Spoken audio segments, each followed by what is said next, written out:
नमस्कार दोस्तों। लोकसभा चुनाव के बाद हरियाणा में विधानसभा चुनाव के लिए अब भारतीय जनता पार्टी और कांग्रेस में एक प्रतिस्पर्धा हो गई है।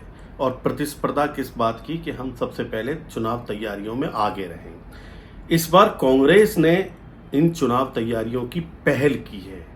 और पहल यदि हम कहें तो भूपेंद्र सिंह हुड्डा ने करनाल और कुरुक्षेत्र से लोकसभा चुनाव में अपनी 5 सीटें आने पर मतदाताओं का आभार कार्यक्रम से ये शुरुआत की। वो आभार कार्यक्रम केवल लोकसभा चुनाव में प्रत्याशियों की जीत के लिए नहीं है, बल्कि विधानसभा चुनाव में आगे की रणनीति बनाने के लिए भी है।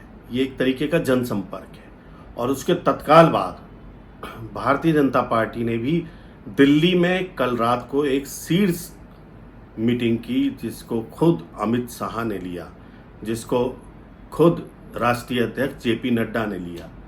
और इस मीटिंग में क्या रहा, और आज भारतीय जनता पार्टी ने, जो प्रधानमंत्री ने किसानों के लिए स्वाभिमान राशि की बात की है, वो हरियाणा के मुख्यमंत्री नायब सिंह सैनी ने कहा है कि 16 लाख किसानों के खातों में 335 करोड़ रुपए आज हरियाणा के में आ जाएंगे।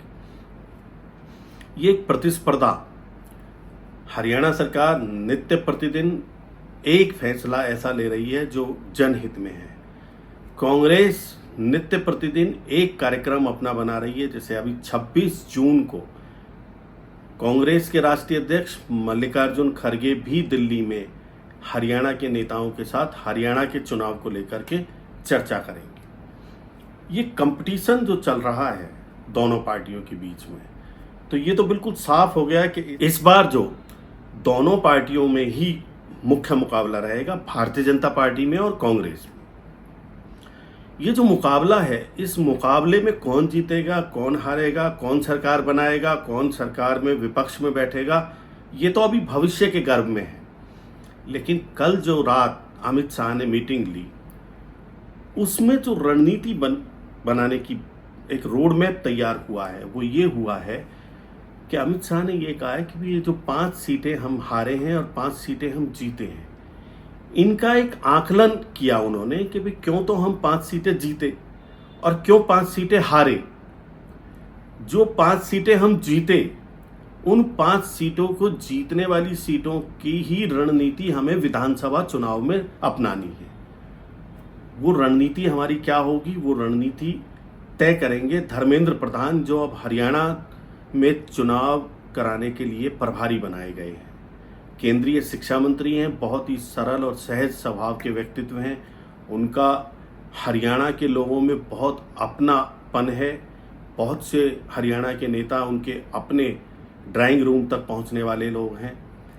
ऐसे लोगों का फीडबैक लेकर के भी धर्मेंद्र प्रधान और उनके साथ जो सह प्रभारी हैं हरियाणा प्रदेश के बिप्लब कुमार देव, वो दोनों मिलकर के एक रोड मैप तैयार करेंगे कि ये रोड मैप होगा और इस रोड मैप से हम हरियाणा में सरकार तीसरी बार बनाएंगे। ये लक्ष्य अमित शाह ने कल रात की मीटिंग में हरियाणा प्रदेश के भारतीय जनता पार्टी के कर्णधारों को, कर्णधार हमने इसलिए कहा कि उसमें कुछ चुनिंदा लोग बुलाए गए थे। उसमें जैसे राष्ट्रीय राजनीति से तो BL संतोष जी थे, जो केंद्रीय संगठन मंत्री हैं। उसमें प्रदेश चुनाव प्रभारी धर्मेंद्र प्रधान थे। उसमें हरियाणा के पूर्व मुख्यमंत्री मनोहर लाल थे। हरियाणा के मुख्यमंत्री नायब सिंह सैनी थे। केंद्रीय राज्य मंत्री कृष्णपाल गुर्जर और पूर्व वित्त मंत्री कैप्टन अभिमन्यु को इस मीटिंग में विशेष तौर पर बुलाया गया था। अब वो विशेष तौर पर हम क्यों कह रहे हैं, उसका कारण है कि कैप्टन अभिमन्यु के सिर पर भी ताज रखा जा सकता है प्रदेश अध्यक्ष का, और कृष्णपाल गुर्जर के सिर पर भी प्रदेश अध्यक्ष का ताज रखा जा सकता है। अभी वो राजनीतिक समीकरण सामने आएंगे और उनके लिए जो जिम्मेदारी लगाई है वो धर्मेंद्र प्रधान की लगाई है। एक तरह से अमित शाह ने ये साफ कर दिया है कि हमें जीतने के लिए चुनाव मैदान में उतरना है और उसके लिए एक बड़ा मुद्दा खड़ा करना है। रूटीन में सरकार ने क्या क्या उपलब्धियां की, सड़कें बनाई, नालियां बनाई, यूनिवर्सिटी खोली, कॉलेज खोले, स्कूल अपग्रेड किए, इन सब बातों को लेकर के अमित शाह का कोई सरोकार नहीं था कि सरकार है तो सरकार के ये कामकाज है, सरकार ये कामकाज करेगी। कोई बड़ा ऐसा मुद्दा जो पूरे पैन हरियाणा के लोगों को आकर्षित करे, ध्यान आकर्षित करे और उनको उस आकर्षण को मत पेटियों में, ईवीएम की मशीन में बटन दबाने में, कमल का फूल के चुनाव चिन्ह पर बटन दबाने के लिए प्रेरित करे। ऐसा मुद्दा खड़ा करने के लिए 2019 में भी अमित शाह ने हरियाणा भवन में ऐसी मीटिंग की थी और तब कहा था कि ये जो सरकार की उपलब्धियां होती हैं, छोटी छोटी बड़ी बड़ी, इनसे बड़ी बात नहीं बनती। एक मुद्दा खड़ा करना है और तब 75 पार का मुद्दा खड़ा किया था बीजेपी ने, और 75 पार का मुद्दा खड़ा करने के बावजूद ही दूसरी बार हरियाणा में बीजेपी की 40 सीटें आ गई थी और जजपा के साथ मिलकर के हरियाणा में सरकार बनाई थी। इस बार तीसरी बार बहुत कठिन परिस्थिति है भारतीय जनता पार्टी के लिए, बहुत कठिन परिस्थिति है। हम दोबारा कह रहे हैं, हम तिबारा भी कह रहे हैं कि हरियाणा में भारतीय जनता पार्टी को तीसरी बार सरकार बनाने के लिए बहुत कठिन परिस्थिति है। लेकिन जिस संजीदगी के साथ कल 2.5 घंटे की मीटिंग अमित शाह ने की, नड्डा ने की हरियाणा के नेताओं के साथ, और उन्होंने स्पष्ट तौर पर कहा कि हमें जीतने की रणनीति बनानी है, जीतने का रोड मैप तैयार करना है। हम 5 सीटें जो हारे हैं उनके कारणों पर हमें नहीं जाना, हमें ये देखना है कि जो हम 5 सीटें जीते हैं वो हम किस रूप में जीते हैं, कैसे कैसे जीते हैं। एक मुद्दा मीटिंग में ये भी आया था कि मोदी अगर 400 पार कर जाएंगे तो संविधान बदल जाएगा। तो अमित शाह ने लगते हाथों बताया कि 400 पार का नारा जो हरियाणा, पूरे देश में 240 सीटें आई हैं, हरियाणा में 5 सीटें आई हैं, ये संविधान बदलने का जो नारा था उन सीटों पर भी तो होना चाहिए था। ये क्यों हम अपने लोगों को समझा नहीं पाए?